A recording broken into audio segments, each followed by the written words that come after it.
Ngande moto mabeo, ngande moto mabeo, nazo samba bambeba na ngaye.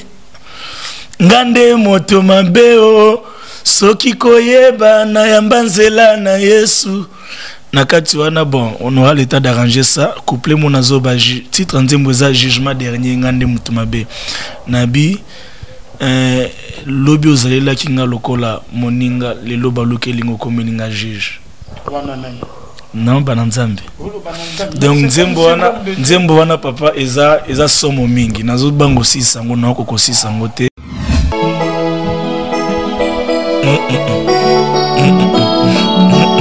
Chakacha chacha tu sasa saka sakumbara sasa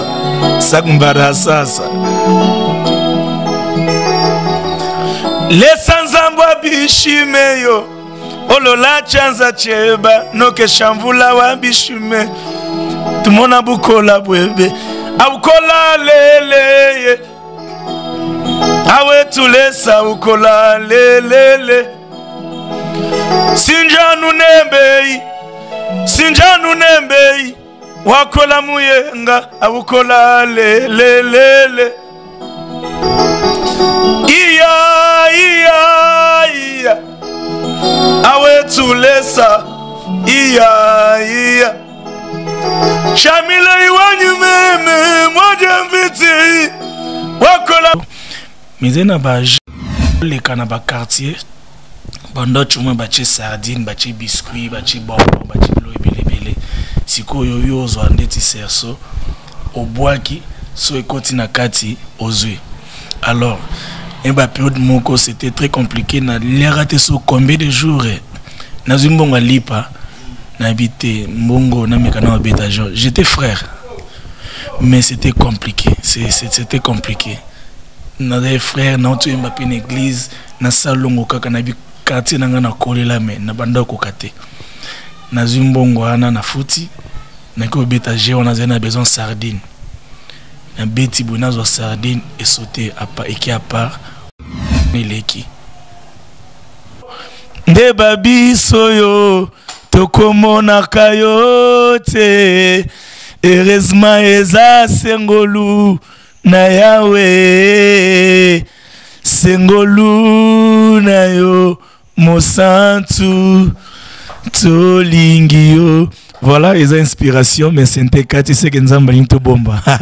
Inspiration l'homme de Dieu olobi inspiration nanzemo oningo lobani l'homme de Dieu nanzembo na ina lobake soki pema na bomo ezaki likambo ya kopesela mbongo nde babiso to soki wapi soki mbongo kosomba chaussure ezana no problème bongo ya pema na bomo mais heureusement za ngolo nzamba salaka na bato ndenga lingeli ya ngoyo kana tongo la muki okike 1 millionnaire oti okufa na États-Unis mais mona ki sense moko azo vivre nano mona ya kauka mutu moko ta 64 jours à l'été azo vivre et c'est ce que Dieu se fait.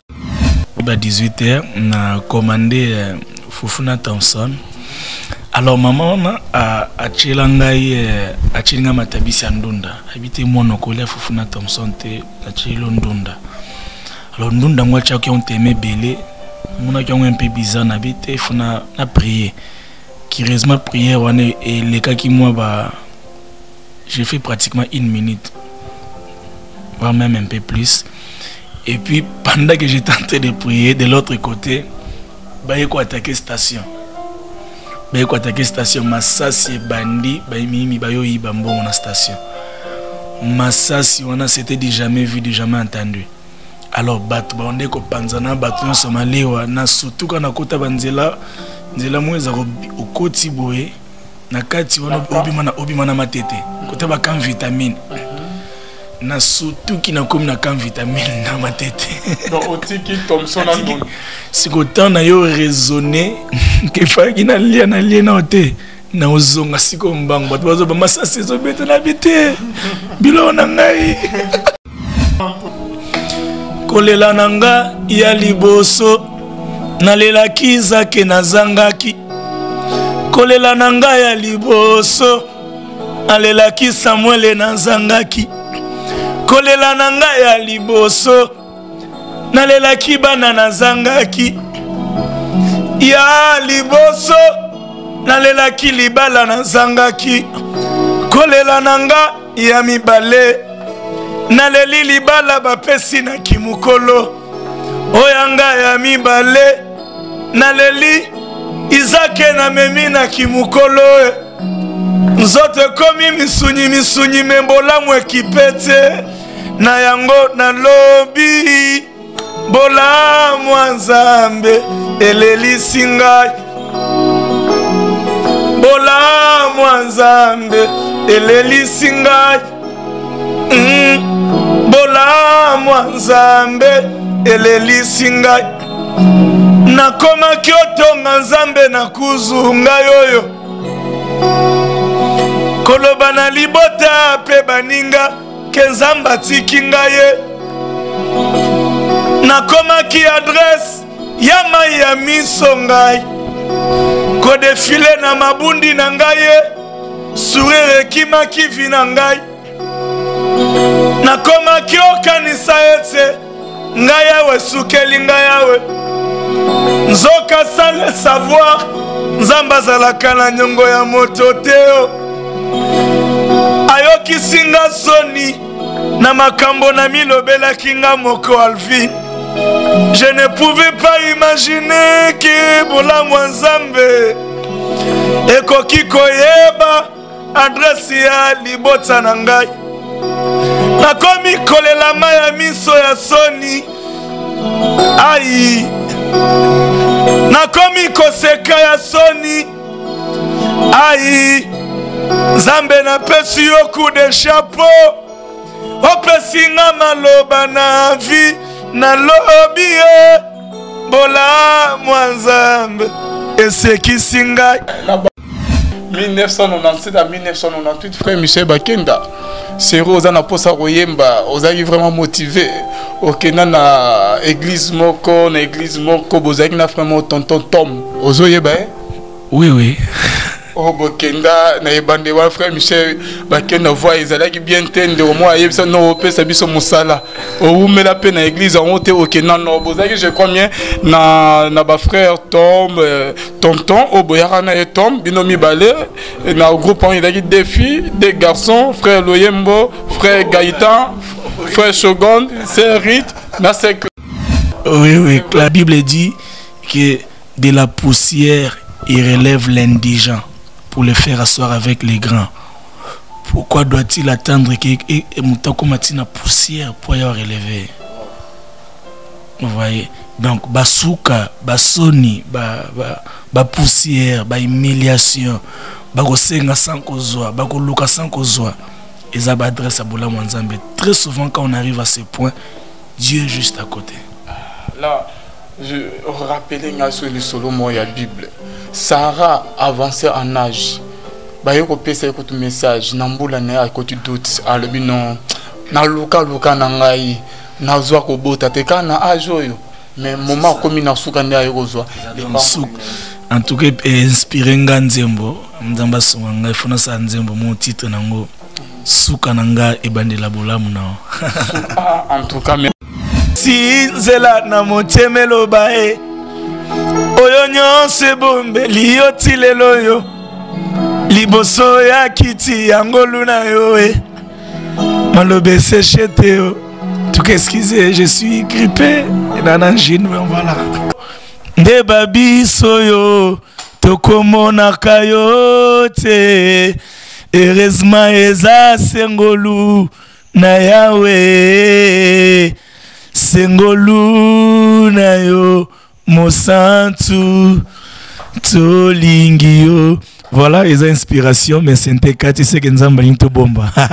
Inspiration l'homme de Dieu olobi inspiration nanzemo ningo lobani l'homme de Dieu nanzembo na ina lobake soki pema na bomo ezaki likambo ya kopesela mbongo nde babiso to soki wapi soki mbongo kosomba chaussure ezana no problème bongo ya pema na bomo mais résumé za ngolo Nzamba salaka na bato ndenga lingeli ya ngoyo kana tongo la muki okike 1 millionnaire oti okufa na États-Unis mais mona ki sense moko azo vivre nano mona ya kauka mutu moko ta c'est 4 jours à l'été à vivre et c'est ce que Dieu sait faire. Voilà. J'ai vite compris que ce qui est très important, attaquer, tous souffrir, tous en l'eau, tous en mbongo, il y a ressources sapato, appareil, chemise, mais miracle est vraiment il y a solo, ils allaient vraiment que souffle, nzambo à pesibiso, cela est suffisant. C'est-à-dire le souffle de vie, c'est le miracle par excellence. Ce qui nzamba gosa bolamu na bomo ya moto, apeseka pema. Donc pema na bomo yeza. On a le bakomoni ceux qui tobeti match aller ata to pour les 4-0 na match retour na TV on a munito mona na stade wana bakoma jamais qui aller zaki 4-0 bakoma toujours 0-0 comme pour dire que tu peux encore recommencer et faire mieux que la fois passée. Voilà. Merci beaucoup l'homme de Dieu bonzamé na bonzamé lo les ofuta mais na koyoka koyema frère Michel ba question sur yelinga na moto j'aimerais savoir l'homme de Dieu est-ce que na ndenge tozo vivre boye toza na pema na bomo tozo sa nyonso to lingi na sermokide et parfois na koyoka lo yemo wit koyema je me suis posé la question de pouvoir savoir est-ce que nazo sala onza mazo zenanga na sala parce que un jour attaquer pema onza ma pesinga un jour tokokufa to est-ce que devons-nous préparer notre mort tant que tous en a vu ou comment papa? Oui, comme j'étais en train de le dire, je continue avec la même pensée. En fait, Miko n'a raisonné mingi par rapport à vie. N'a habité ce phrase à moi bima béton nini mais na lo baka mikolo que vinza mbatike la biso et ont dressé d'attrape mon zambasa la biso. C'est-à-dire à chaque fois que nous nous voyons en train de bien vivre, au sombi voiture, au salle, je ne sais pas moi quoi, nous avons la joie de vivre. Mais, toujours au fur et à mesure, Mikolozo Poussana, Yesozo, Kalamingite, et puis Mboula Tangozo Poussana, toujours fêté anniversaire, mais toujours Poussana Pembenya Liwa, et finalement, la vie est un jeu d'attrape de Dieu. Dieu nous finira par nous avoir. Et c'est très important que tu veilles sur notre marche pour que Moukola Natamzamba Rozobiso n'a gêné la vie. Tous au moins côté à malam non tout ça nzembo moko na mbio na studio nzembo ngwezo e bangisaki na mutabeta ki sente na ndekwa saki ker titre na ngweza ngande mutu mabe na moi kapeto ko yo kan frère igi je sais pas mais kana arrêt je pense non do pesa na do ngande moto mabe o ngande moto mabeo nazo samba bambeba na ngaye ngande moto mabeo soki koyeba na yamba nzela na Yesu nakati wana bon on aura l'état d'arranger ça couplet mon nazo ba titre nzembo za jugement dernier ngande moto mabe nabi lobi ozalela kinga lokola moninga lelo baluke lingo komelinga juge non bananzambe donc nzembo wana papa eza somo mingi nazo bango sisango na ko sisango te nzambe inspiré ngango un jour nazaki na Washington DC je crois tubanda olia na restaurant ba frère kinga yi dîner moko et quand je suis allé me servir tant comme un tournanga na meki un peu comme ça la lecture à vinanga et je me suis dit est-ce que je finirai un jour par voir Dieu? La voir un jour, ce qui est comme Kolasuka, par rapport à conduite nanga, par rapport à Basel nanga, par rapport à Nyonso. Et ça m'a fortifié. Et quand je me suis servi dans un restaurant chinois, il fallait se servir comme tu voulais. À chaque fois que nous tourne à la table, ma phrase est matanga. Phrase mon abi nakati nabi jugement dernier. Le bozela kingai moninga lelo komelinga juge. Le bozela kinga lokola mwana mpate lelo komelinga nkosi. Donc nazo interpeller batu oyo lisumu koma lokola maya komela. Nakati nazo ba namona ki lokola mokile komi yanga moko. Ezalaki bazote na pesi mo Congo basena nzemba komela kinga lokola baninga okansa ba aventurier wana zo interpeller bato bazala toujours so mutazote ba oloba wana nini tout ça.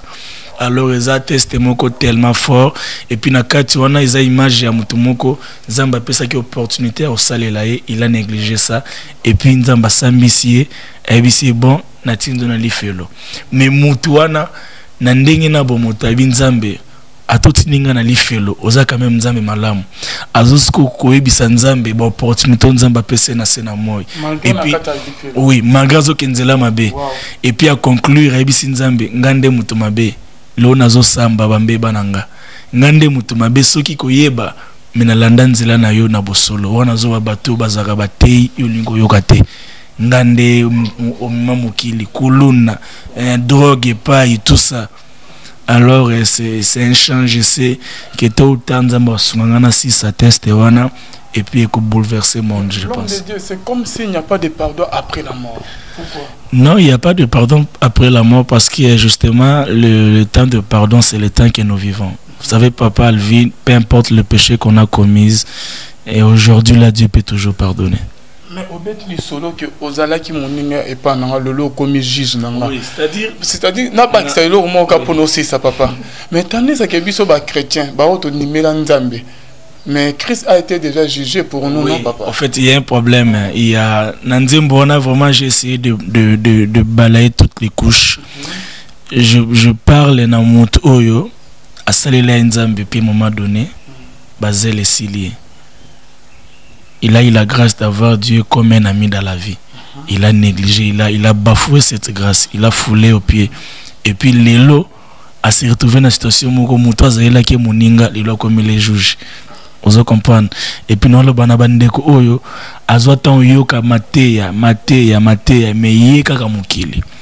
Yeka musique kamukili, yeka donc c'est-à-dire la jeunesse d'abord.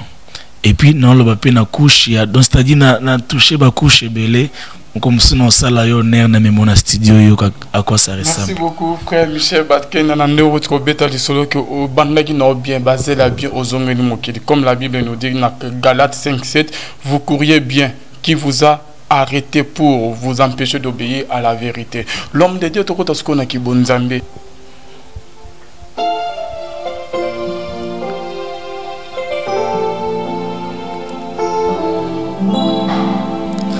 Bonsu twimbila Yesu chamakanda. Bonsu twimbila Yesu chamakanda. Twimbila Yesu chamakanda. Twimbila senda wa mutu chamakanda. Twimbila mwabila chamakanda. Twimbila Yesu chamakanda. Otemeti ndinga ayemba yawe abomo. Motemeti ndinga ye ayemba yawe abomo.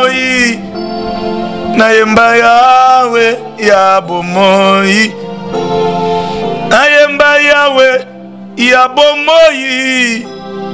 Nayemba yawe ya bomoyi. Voilà. Enchaînez car non.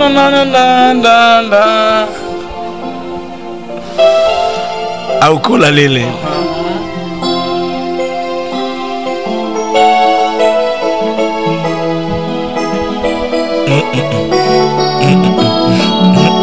Chakacha, chacha, tu, sasa, saka, sakumbara sasa, sakumbara sasa.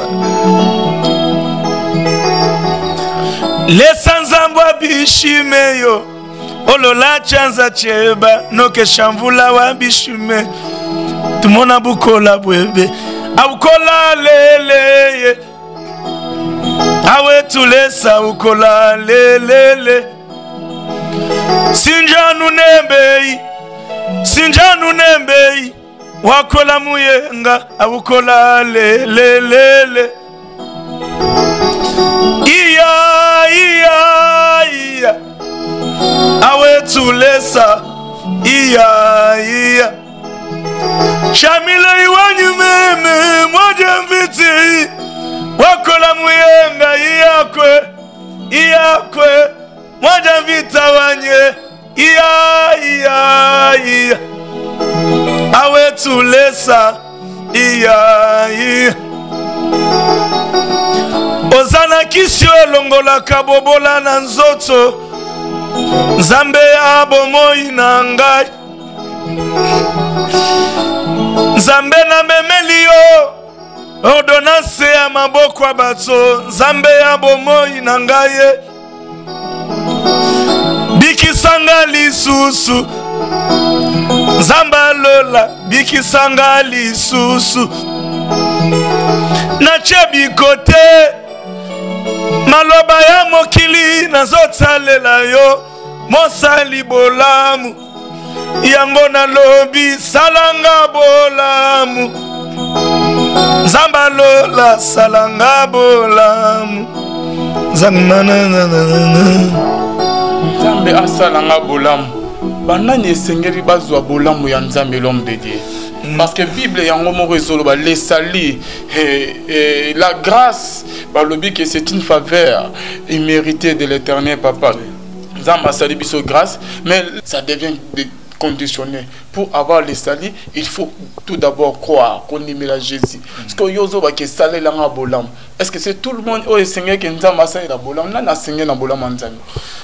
Premièrement, muta Seigneur na bolam Nzambe za muto zomo na mtema nezo beta. C'est-à-dire mutazo vivre. Vous voyez, au moni na Bible bete sur le solo ya Agar. Agar n'avait pas l'alliance avec Dieu. Agar n'était pas la femme légitime ya Abraham, mais lorsqu'elle s'est retrouvée dans une situation compliquée, abeli Nzambe pona mungongo ya mwana et puis Nzamba salaki bolamu. Ozomona. C'est-à-dire la Bible yolobaki abimisa moi naye pona bato mabe pe bato malamu.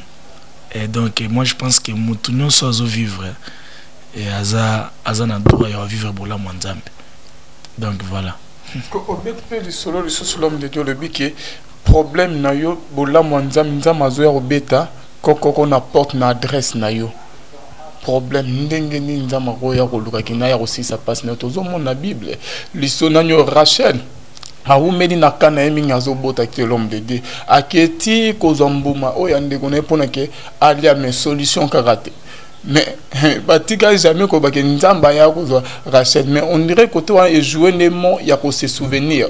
La Bible dit que Dieu se souvient de Rachel et il l'a rendu fécond. Bon, je pense que Nzamba tellement Nzambe que Koeba par exemple adresse à moto, tout problème à moto, c'est la moindre des choses à faire. C'est-à-dire pour Nzamba maîtriser souffle de vie à 7 milliards de personnes que nous sommes actuellement sur la terre. Alors pour que Nzamba ait un problème à moto, ça c'est la moindre des choses. Christ pouvait dire bon, tous ta histoire il y a Philippe na Nathanaël. Donc Nzamba ait déjà likanisinaye tango azaki likola nzeta ya figue ozomona comme pour dire que Dieu connaît l'adresse de nos vies et ce qui est encore mieux, Dieu connaît l'adresse de nos problèmes. Et ça c'est très important.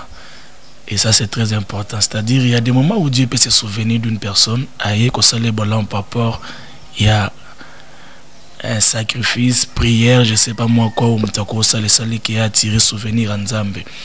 Mais Dieu n'est pas toujours obligé à poser acte pour y à manifester bon Nzambe na kateli kambo moto. Et c'est aussi par là que la grâce intervient. C'est très important. Ce que tu as bien, bah problème to zulango ba solution ezateka otosambele laki. Moi j'ai toujours cru que les paroles des hommes ont parfois la même efficacité que la prière. C'est très important. Pour Dieu, quand tu parles, tu pries. C'est pourquoi il faut faire attention avec les paroles. So tali ba fils Yasheva, ba sambela kite. Ils étaient en train de regretter, de se plaindre. Mais Christ nous avait promis le salut. Il avait dit qu'il fera ceci ou cela. Il va libérer le peuple juif et tout ça. Mais voilà, il est parti sans rien faire pour nous. Et la Bible dit que Christ leur apparu. Et la Bible n'avait pas dit qu'ils étaient en train de prier. So qui na histoire il y a maman et Samson na mobali nae. Ils avaient juste une conversation ba sololi. Mais l'ange est encore apparu pour la seconde fois. Donc c'est très important. Donc voilà. Ok, merci beaucoup l'homme de Dieu. Nous bêta du solo, mais ils en ont des mois Zolanda yo. Depuis abana koluka, nzamba c'est le bolam. Aye mana banzem ya frère Michel. Sadelanga bolam nzambe. Ndengo mesana ko ma frère. Mais jusqu'à présent zo mona loboko na nzambe te. Parfois zo lo na komi na suka, na komi ko baye nzamba zo c'est raba frère Michel. Nande kwa na lobaki adresse à bola mwanzambe zarape suka mutu. Suka mutu, c'est-à-dire tant que tu na suka au moins tu bara so na Kinshasa to ba so na okende so ba bengio na bina komi. On comprend. Donc so komi na suka au comme na adresse à bola mwanzambe. La Bible dit que de la poussière il relève l'indigent pour le faire asseoir avec les grands. Pourquoi doit-il attendre que Moutako Matina poussière pour y relever? Vous voyez? Donc, basuka, basoni, poussière, humiliation, bagosenga sans kozwa, bagoluka sans kozwa. Ils adressent à Bola Mwanzambe. Très souvent, quand on arrive à ce point, Dieu est juste à côté. Là, je rappelle sur le solo de la Bible. Sarah avançait en âge. Baye ko pesa ko tu message nambula na ko tu doute alobi non na luka na ngai na zwa ko bota te kana ajoyo mais moment komi na suka nda yo zwa en tout cas inspiré nganzembo nzamba songa ngai fona sa nzembo mon titre nango suka nanga ebandela bolamu na.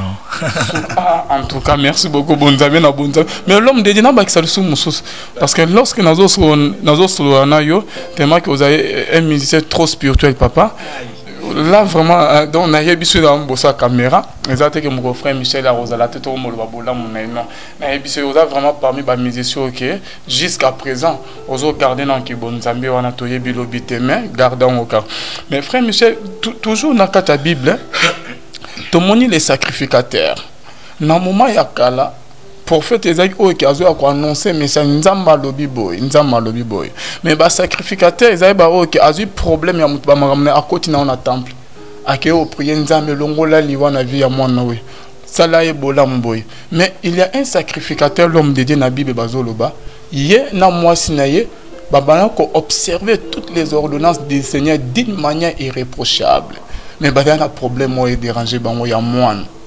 Les sacrificateurs après yaka attendre na kobanza mais avec un problème mais comme na moment moko a comme na suka bola mwanzambe ange abimelié à côté message en sous doute à la personne de Zacharie. Pourquoi c'est là l'homme de Dieu? Parfois bola mwanzambe otoluka kenza c'est la biso to ya su kondima ngote suka ke et vous médito et vous direz trop na ba vie na biso. Bon, vous savez, certaines choses, il ne faut même pas condamner l'homme par rapport à ça. C'est la nature de l'homme. Il y a une Bible, c'est-à-dire que la Bible recommande à moto. C'est que nous avons la capacité au salon de PTT. Par exemple, la Bible dit que Marie, donc c'est-à-dire Moubali linga moi sinon, c'est parce que nous avons dit que Moubali a une facilité entre eux, linga moi sinon chaque jour et tout ça. Nous avons recommandé par exemple la patience, fruit moko ya esprit. C'est parce que Dieu sait que c'est pas la nature de l'homme. Vous voyez, mais Dieu, dans son amour, dans sa souveraineté, j'ai abisso pe mingi mingi te par rapport à makambo wana. Vous voyez, mais Dieu s'arrange pour que a manifester bonzambe na ye pe bolamu na ye na bomo ya bato. Vous voyez, et si cette histoire a été écrite dans la Bible, c'est pour servir d'exemple. Que Dieu reste toujours fidèle malgré le manque de foi des hommes. C'est-à-dire Dieu est d'abord fidèle par rapport à lui-même. Nous avons bazarate que aïna mutema na kuti na obaye Pierre le biabi ah yonga nina peso zo baye oza sauter. Malgré ko baye ya Zacharie, mais azoye toujours. Ah donc yo ah Dieu n'est pas ça. Dieu est fidèle par rapport à lui-même. S'il y a une chose que Dieu ne fait pas souvent, c'est de parler. De parler comment? C'est-à-dire Dieu aime ses terres. Wow. La Bible dit qu'il a exalté sa parole au-dessus de lui-même. Dieu sait qu'à chaque fois qu'il parle, pour lui, il a déjà accompli la chose. Et cela est très important. Sauter dans la Bible, partout dans Loba, solution il y a toujours Nassima. Et cela est très important. Donc, c'est des choses que Dieu sait faire. Et ça, ma bon pour nous leur saquer. Moutoza limité, nzamba zanzambe. Moutako lemba, nzamba ko lemba te ebimina monoko na emoko. Voilà. Merci beaucoup l'homme de Dieu. Au côté ça sera na ki bon nzambe du sous na habitude cette limisa mwandambu na otina maladie et puis voix grippe tout ça, je souffre un peu pour chanter. Alors je vais faire bola mwanzambe le lisinga. Aïe.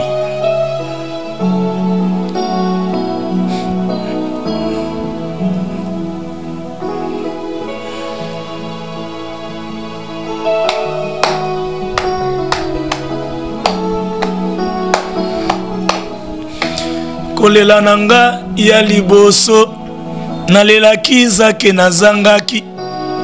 Kolela nanga ya liboso nalelaki Samuel nazangaki. Kolela nanga ya liboso nalelaki bana nazangaki. Ya liboso nalelaki libala nazangaki. Kolela nanga ya mibale naleli libala bapesi na kimukolo. Oyanga ya mibale naleli Izake na memi na kimukolo. Nzote komi misunyi membola mwekipete na yango na lobi bola mwanzambe eleli singai. Bola mwanzambe eleli singai. Bola mwanzambe eleli singai. Nakoma kyoto nzambe na kuzunga yoyo. Koloba na libota pe baninga kenzamba tikinga ye. Nakoma ki adresse yama ya miso ngai. Ko defile na mabundi na ngai ye. Sourire kima kivi na ngai. Nakoma ki okanisa ete ngai yawe sukeli ngai yawe. Nzoka sans le savoir nzamba zalaka na nyongo ya moto teo. Ayoki singa soni na makambo na milobela kinga moko Alvin. Je ne pouvais pas imaginer que bola mwanzambe ekoki koyeba adresse ya libota na ngai. Nakomi kolela maya miso ya soni. Aïe. Nakomi koseka ya soni. Aïe. Zambe na pesi yo coup de chapeau. Opesi nga maloba na vie na lobi ye. Bola mwanzambe eseki singai. Bola mwanzambe elele na kolemba te. Nakauka kama loba te pona Yesu yo. Visible maloba nanga esotaka te pona Yesu yo. Soki malobe silingai nativa ka souvenir nanga ye. Kokanisa ba minerva lo futelanga na bomoi nangai. Ah. Aïe.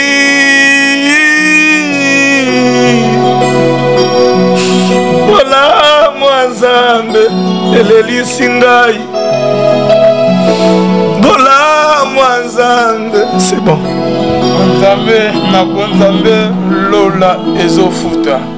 Bola mwanzambe eleli singai frère Michel. Oza nzembo ya toimba na Pasteur Atoms. Na album asika. Bon, tout ça déjà en plein studio. Donc Dwanzamba a Pixabiso. Alors, bah, ils sont là dans 5 ans, 10 ans, mais sinon, tout ça déjà en plein studio pour nous préparer. Les lisingai, est-ce que visible à Maloba, on y a peu de souffrir, Michel, à Maloba. Et sauter n'engagé. C'est visible à Maloba, qu'on saute. Et sauter à paix, bon, en tout cas. Parce que vous voyez, non, Maloba, Marca, so yo, tchara na banzem, na évité so yeba. En tout cas, n'habite sur Sotaka, mais moi je me suis décidé que Fizible sautait. À chaque fois que Malobeko aussi là, un active un souvenir. Pour nga na lukanzembe na biloka mike. Active un souvenir. Ndeti mikolo nzamba kanisi singa lisolo moko eleka kala. Je me souviens pas moko ezena ba ezana n'habite sur zatilelo. Mais ezena ba jemwe bandol le kana ba quartier. Bando chuma bache sardine, bache biscuit, bache bonbon, bache bilo ebele. Siko yo zo andeti serso obwaki so ekoti na kati ozwe. Alors, ba période moko c'était très compliqué na raté so combien de jours na zimbonga lipa na habité mbongo na mekana obeta jo. J'étais frère. Mais c'était compliqué, c'était compliqué. Na des frères na tu mba pe église na salongo kaka na bi quartier nanga na kolela me na banda ko kate na zimbongo ana na futi na ko beta je on a besoin sardine na beti bonazo sardine et sauter à pas et qui à part mbongo ana leki na bandeli soit 0 alors soki lo na ko zanga maloba pona nzambe na zonga na biloko na mike je me suis rendu compte que ba histoire a bongo eza ebele. Et dans l'exa journée, je n'ai fait que pleurer. Dans ce qui pas besoin, est-ce qu'un frère peut faire ça? Pourquoi je suis allé faire ça? Et aussi, regardez ce que ça m'a coûté. Donc, en même temps, je m'équipabilisais, mais en même temps, c'était compliqué. C'était compliqué, mais je pense que Dieu voyait et savait qu'à un moment donné dans la vie,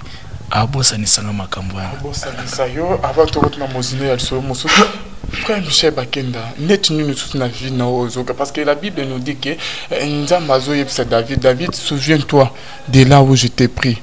Lorsque papa n'a eu à bosani yo ba parents no bando no ba bosani ozani na zamba, mais moi l'Éternel je me suis souvenu de toi David, l'on a commission roi. Donc David a aussi souvenu toujours na bola musika nzamba abutana e babila mo abana kulata na zamba. Frère Michel, et l'on nous kolo bana nzamba wana pe et l'on nous garder dans nzamba commission. Et l'homme suna ko kanisa. Un jour je me souviens c'était vers 18h pour na bato ba yebi Salongo. Sur Gandia Salongo. Alors na bando qui ta na station Salongo. Alors na ngambo wana malewa mweza ki wana. Naki na commandé alors ezaki ba 18h na commandé Fufuna Thompson. Alors maman a achilinga matabisi ndunda habite mwana kolia Fufuna Thompson te achilo ndunda. Alors ndunda ngwacha ki on teme belé mona ki on un peu bizarre na bite funa na prier qui réellement prière wana et les cas qui moi ba j'ai fait pratiquement 1 minute voire même un peu plus. Et puis pendant que j'étais en train de prier de l'autre côté, il faut attaquer station. Il faut attaquer station. Massassi bandi, il faut attaquer la station. Massassi, c'était du jamais vu, du jamais entendu. Alors, on est panzana, on Somalie, surtout quand on a kota banzela, nzela mweza au koti boye, na kati wana obimana matete. Kota ba kan vitamine. Na surtout qui n'a comme na kan vitamine na ma tête. Donc otiki Thompson andon. Si autant na yo raisonner que fa ki na lia na ote na ozonga siko mbango bato bazo ba masa saison bete na bete. Bilo na ngai. En tout cas, mais là le mon corps on a rappelé au bola montambe. En tout cas, elle est belé, na rappelé le banon. Là le bateau aussi ça. Non, vas-y. Est-ce qu'on doit se rappeler là-bas, 1997 à 1998, frère Michel Bakenda, c'est Rosa na posa royemba, ozayi vraiment motivé. Ok, na église moko, bozaki na vraiment tonton Tom. Ozoye ba? Oui. Oh Bakenda na ebande wa frère Michel Bakenda voix ezalaki bien tende au moins yebisa no pesa biso musala. O mela pe na église en haute ok non bozaki je crois bien na ba frère Tom tonton o boyara na Tom binomi balé na groupe on ezalaki deux filles, deux garçons, frère Loyembo, frère Gaïtan, frère Shogun, sœur Rite, na sœur Clarisse. Oui, Clarisse Mbedi, Tatiana Mbedi. Actuellement en Belgique, et ouais, c'est une histoire vraie. Bon, na bandai ko église on a bandi na bongole mutema kuna. Et pas Pasteur Godé na Monsinaï na Salongo Nord. Mais malheureusement na yaki opengwa na zongele na ngaki atalako. OK, beta skoli sola opengwa na parce que ba singa frère mo pas da wan ya bana ko ya na o yema mais amela whisky na e. Frère Michel Bakenda. On y va. Bon, na pengwa ki na pengwa na pina pengwa na ndenga bienté parce qu'en fait pour une petite histoire je pense que ma mère à Paris, maman Angèle, va se souvenir de mon histoire. Nazaki mutumoko na banda muziki na bumwana vraiment na bandi muziki d'une manière pratiquement officielle. Nazaki à l'époque na 5e primaire. Tout ça ba lever des rideaux ya ba orchestre mné, je peux pas citer des noms na ba fikine. Orchestre mné avant banda bisotoye tout ça. Donc tout le monde pouvait savoir qu'il y a un la musique. Mais malheureusement, je ne faisais pas la musique religieuse, c'était la musique profane. Alors un bon jour, bon, je me permets, je fais cette grâce. Un bon jour, bon.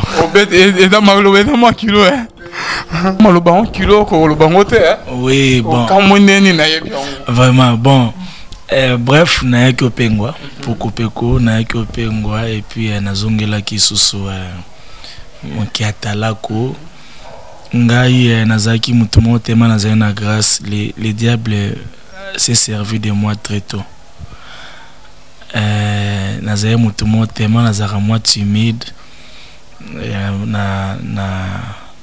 na banda par exemple comme bomelisanga diamba na 5e primaire. Oui, c'est-à-dire naké orchestre moko à l'époque na masina kinison nazali tellement na talent nazo boaka na oti classe tout ça maman yebate mutatikala yeba histoire wana te.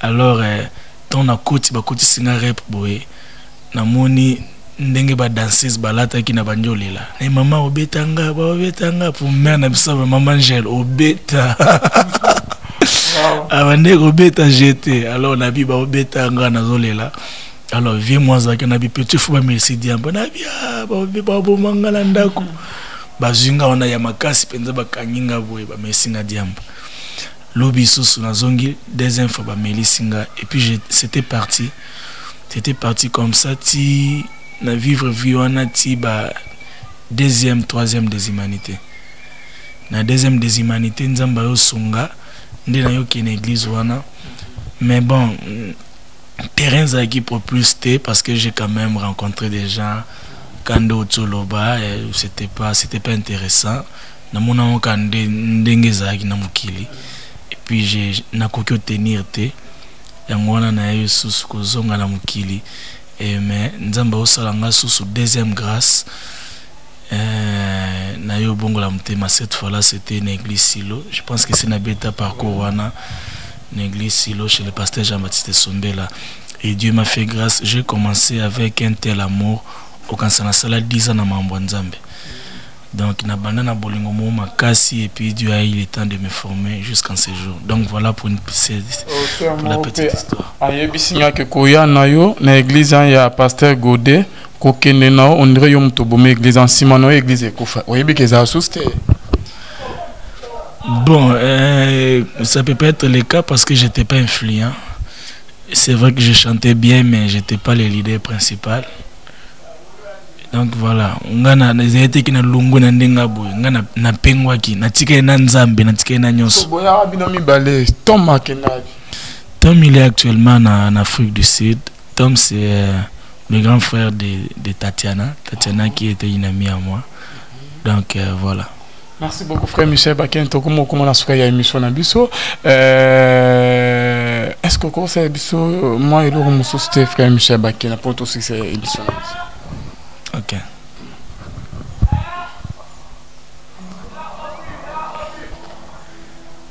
Somo yaya.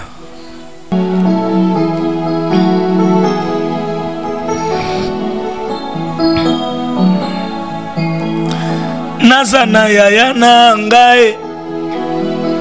Nabanga likambo teo.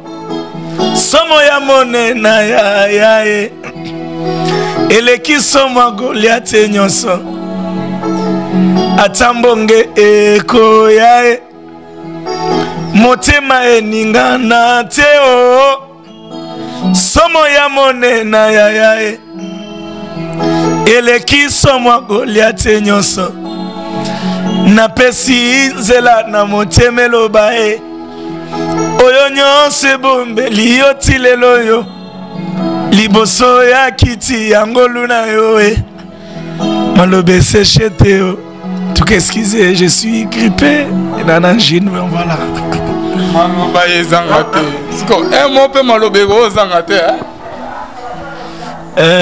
malobe zangate c'est l'objectif de l'homme mais il faut dire qu'il n'y a pas un homme sur terre qui peut dire Dieu.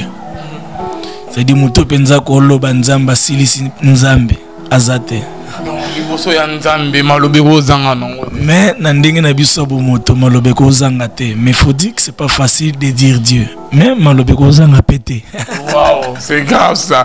Côté muso yo ko loba ke balongoli nyonso, balongoli Yesu vinanga isamwe. Parce que bako longola Yesu ndenge ni papa. Balongola Yesu balongola ndenge. Tandis que na Bible est toujours l'homme de Dieu. Tozo mona Saoul. Bible l'esprit de Dieu s'est retiré de Saoul. C'était Dieu lui-même qui s'était retiré de Saoul. Après avoir que Saoul a soumouki. Mais David quelque part le Seigneur ne mérite pas de ton esprit. Parce que yozo ba ke balongoli Yesu balongola ndene to yemomuta. Bon, oui, Bible les mauvaises compagnies corrompent toujours le bon mœurs. Et puis il faut dire que par exemple dans la Bible au monde il y a eu un jeune prophète et un vieux prophète. Jeune prophète on a zaki na ba instruction zo ke panzambe. Mais zaki te yé moko moto a se détourner qui plutôt na droit chemin. Il y avait une autre personne derrière qui écarté, tu vois. Donc il y a des choses comme ça au moutakoy comme influenceur dans le mal, moutakoy biso ke alikambo ça la raté zara. Zamama beto ko mi ko salam. Ozomona. Et c'est dans ce sens nan lo baso ki mutabongo aye a proposer nga nzela weze ya Yesu te na beli boma na kati bilamba na sambo ko sambo bana nga basambwe. Et puis na nzembo to mba na Sœur Sandra place moto lobaka na bonaza la complice ya libebi na nga moko. Comme pour dire qu'il y a des moments où mutu yemo ko ruina venir na ye ko détruire au nzambakani ko sala na ye. Donc je pense que c'est normal qu'on chante comme ça. Donc balongoli Yesu na beli boma. Balongoli Yesu Alvina Sambwe. Balongoli Yesu. Donc voilà. Que tout le monde va boya na bango ngai. Voilà. Moi ça boya nga famille boya me Yesu te. Musale si la bana baya te me Yesu te. Te Yesu te pour Yesu aza seconde chance à vie à bateau. OK. Maloba na ya suka programme ozana to komi na suka aka le prochain album l'homme de Dieu. Bon, comme je viens de le dire, tous ans déjà en studio, et on va aller chanter avec le pasteur Atoms. Et aussi, nous avons annoncé, sortie officielle, il y a des DVD à la fois. Dans ce DVD, il y a concert à Liboso et à Venise. Dans le DVD, il y a concert Sembola Loboko et Parking à Grand Hôtel. Alors, DVD, on a soutenir et on a 5 chansons. Donc, soit même 6, tu as 3 côtés ou 3 côtés. Entre autres, Nzembo Tuemba ya Liwa. Deuxièmement, Nzembo Tuemba ya Libala. Et puis, notre salle louange moko ya. En tout cas, kitoko mingi. So bande ko ba ki ba pambolama. Donc, ils ont bima d'ici septembre. Donc voilà. Et puis, deuxièmement, tous on a 2 concerts, voire même 3 ou 4 na Canada. Le 10 septembre, tous allons à Montréal pour un grand concert. Alors, on a passé une offrande pour l'année au 10 décembre. Tout ce que moi j'ai en termes de cachet, c'est-à-dire que je vais passer un cachet dans l'ongolais à musicien et en gagnant sur la fondation. Voilà pourquoi tous ces concerts à Montréal, ils sont organisés par la fondation Michel Bakenda. Tous ces à la bande à Montréal. Hormis du fait que vous foutez bien na yo oeza $25 canadiens, mais la biso cahier, mais la biso bic, mais la biso sac, mais la biso nyonso ko sac, que soto zongi pour nous songa bande ko na biso bazon en classe pe batanga. Donc voilà, concert Waneza Mbongwane servi na construction école. Et nous sommes en train de nous battre dans ce sens-là et nous pensons que Dieu nous fera grâce. Donc, le 10 septembre, nous sommes à Montréal. Le 17, nous sommes à Toronto. Et puis le 15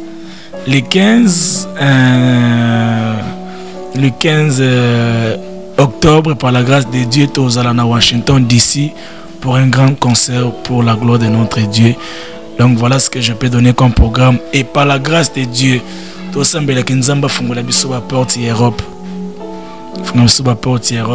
dans mon cœur qu'on doit vraiment passer de bons moments.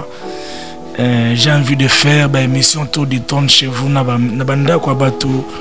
Londres, na France. En tout cas, je pense que Dieu finira par faire grâce. Nous serons un jour à Paris, à Bruxelles, à Rome et par-ci par-là pour adorer le Seigneur. Voilà. Merci beaucoup l'homme de Dieu. Numéro il y a l'homme de Dieu en attendant Zanakin. Beaucoup en contact. Beaucoup sur un frère Michel Bakenda Yangwana. Merci na bande union to balanda biso. Bo s'abonner na chaîne na biso La Voix Céleste Ndela Lola pour na kozwa ba information en temps réel. Nzoto pekisi miso elingaki na nukomona yo emona yo lisusu. Nzoto na ngai okati esengo ya bato na nzela boye. Nzoto na ngai osali ngai pasi opekisi bandeko bamona yoyo balingaki nanu komona ondimi okende no ya mbangu mbangu nzoto si balobaka ta koloba balakaka ta kolaka. Adieu maman, que le Seigneur console la famille. Merci. Merci. Merci na bande union to balanda biso.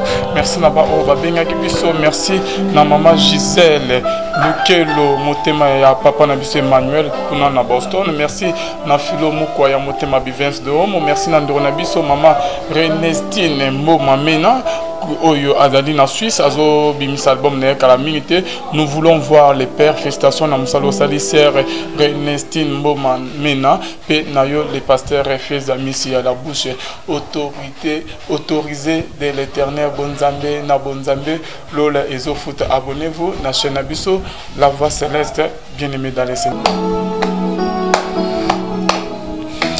Kolela nanga ya liboso nalela zake nazangaki. Kolela nanga ya liboso nalela Samuel nazangaki. Kolela nanga ya liboso nalela bana nazangaki. Ya liboso nalela libala nazangaki. Kolela nanga ya mibale naleli libala bapesi na kimukolo. Oyanga ya mibale naleli Izake na memi na kimukolo. Nzote komi misunyi membola mwekipete na yango na lobi bola mwanzambe eleli singai. Bola mwanzambe eleli singai. Bola mwanzambe eleli singai. Nakoma kyotonga nzambe na kuzunga yoyo. Koloba na libota pe baninga kenzamba tikinga ye. Nakoma ki adresse yama ya miso ngai. Kodefile na mabundi na ngai ye. Sourire kima kivi na ngai. Nakoma ki okanisa ete ngai yawe sukeli ngai yawe. Nzoka sans le savoir nzamba zalaka na nyongo ya moto teo. Ayoki singa soni na makambo na milobela kinga moko Alvin. Je ne pouvais pas imaginer que bola mwanzambe ekoki koyeba adresse ya libota na ngai. Nakomi kolela maya miso ya soni. Ai nakomi koseka ya soni. Ai Nzambe na pesi yo coup de chapeau. Opesi nga maloba na vie na lobi bola bolamu ya Nzambe esekisi ngai bolamu ya Nzambe